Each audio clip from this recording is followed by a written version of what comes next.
Today, we've got the 10 biggest county swings for the Democrats in terms of raw vote total in the 2024 election. I've already done a video that had the largest swing in terms of percentage. Today, it's going to be about raw votes. We'll also do the same thing for the Republicans coming up. In the percentage video, a lot of those counties had low populations, so it was easy to have a dramatic shift in that metric. But when it comes to just raw votes, these counties are going to have more people. And this data was taken from Dave Leip's U.S. Atlas of Presidential Elections. So we'll go from least to most. Number 10 is El Paso County, Colorado. And we're going to use Wikipedia. This will show you where the county is. It's right here. And it does have a heavy population. It's over 730,000. It has Colorado Springs. And we're going to go down here and take a look at the demographics. The racial makeup here is 82% white as of 2020. And over here, the population growth has been increasing steadily over the decades. And it also talks about colleges and universities. That is one thing that Harris and the Democrats have going in their favor in the last election. Higher education, higher income, usually those were more favorable demographics. If we go down here and take a look at the recent election results, you can see Trump still won the county by about 10 points. He's at 53.53.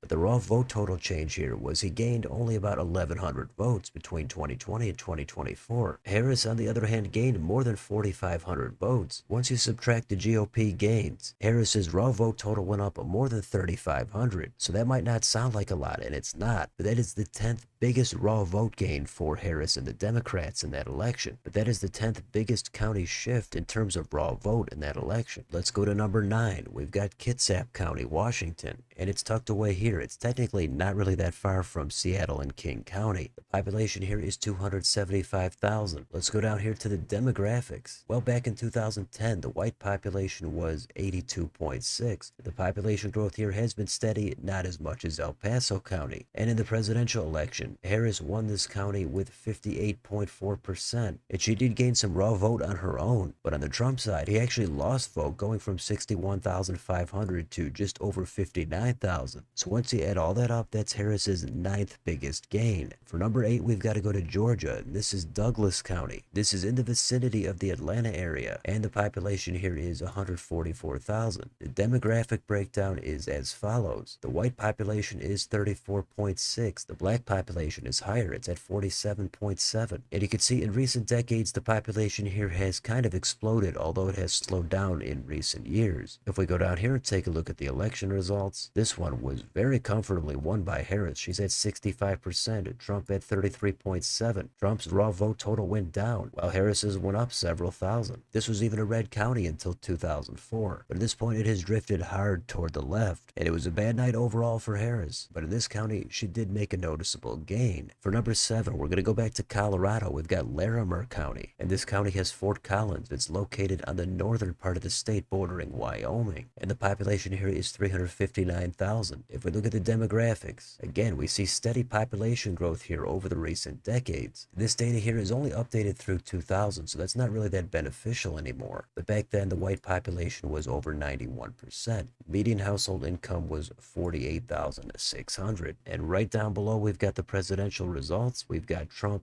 losing the county. He got 39.7. Harris, she's over 57. And it's another one where Trump's total went down, Harris's went up, and this means that is the 7th best county for Harris in that election. Number 6, we're going to go back to Washington. We're going to go to the southwest corner of the state. We've got Clark County, and this has Vancouver, and the population here is over 500,000. Down here in the demographic breakdown, we've got a white population of 85.2%. The median household income here is higher. It's at 82,000. And this is another county that has had very steady population growth over the decades. It hasn't really slowed down much at all going back to 1850. Then in the election, Harris won the county with 51.8, and she gained almost 3,000 more votes than last time. Meanwhile, Trump was under 45%, and he sank by more than 2,000 votes. So that takes us into the top 5, and for this, we're going to go to a new state. We've got Virginia. Here's Chesterfield County, and this one is located just south of Richmond, and the population here is about 364,000. And if we go down here to the demographics, in 2020, we've got a white population of about 58%.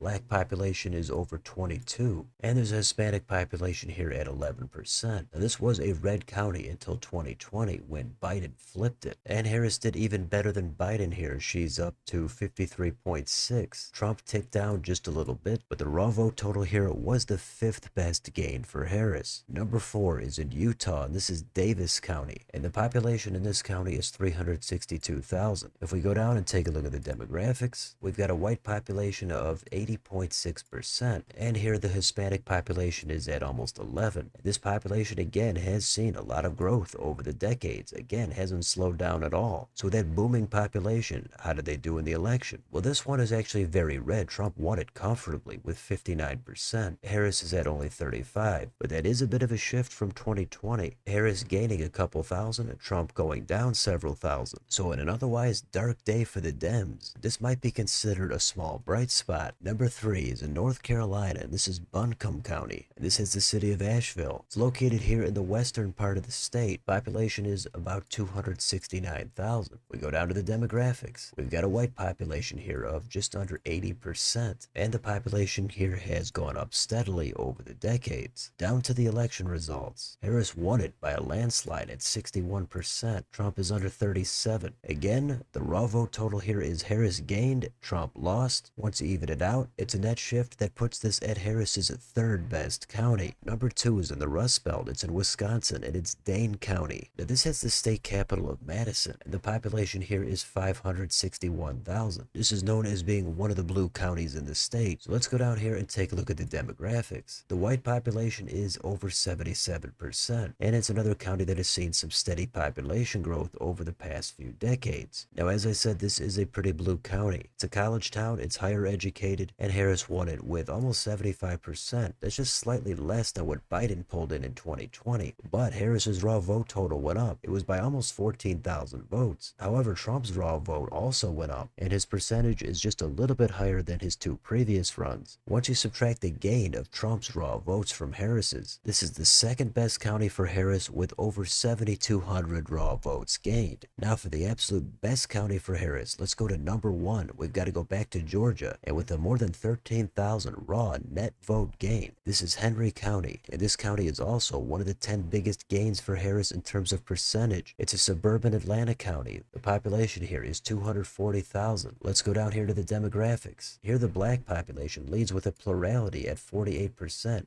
The white population is under 36, and there was a big population explosion here between 1990 and 2000 where the population doubled. But let's go down here and take a look at the election results. This was a red county between 1984 and 2012. Then Hillary Clinton flipped it, and Harris won it with over 64%. Trump down here under 35, and you can see Harris gained almost 10,000 votes over Biden between 2020 and 24. Trump went down several thousand, so that is a more than 13,000 raw vote gain for Harris. And that's it. That's number 1, the most raw votes gained for Kamala Harris and the Democrats in that election. So if we go back out to the map, we've got all 10 counties right here, and they're pretty much coast to coast. They cover 7 different states. And what can you say? It was just not a good night for Harris overall. These net gains are usually only a few thousand. When we get to the Republican video, those raw vote shifts are going to be much, much higher. Not many favorable demographics for Dems in that election. Higher income and higher educated voters, those are the ones that did not really move toward Trump. So that results in this map here. Again, some of these counties have college towns, but one thing's for sure is these counties are definitely gaining population. So maybe that's a small bit of silver lining here going forward for the Dems. But in reality, these shifts are just not really that significant. But if you're into the fun facts and you want to know where the biggest raw vote county shifts were for Harris, this is it right here. So let me know in the comments. What do you think about any of the shifts in any of these states? Are you surprised to see them so spread out? What about the demographic makeup? And do you think these kinds of shifts can continue into the next election? Let me know what you think down below. On your way out, don't forget to like, share, and subscribe. Join if you'd like to support the channel. Thanks for watching, and I'll see you next time.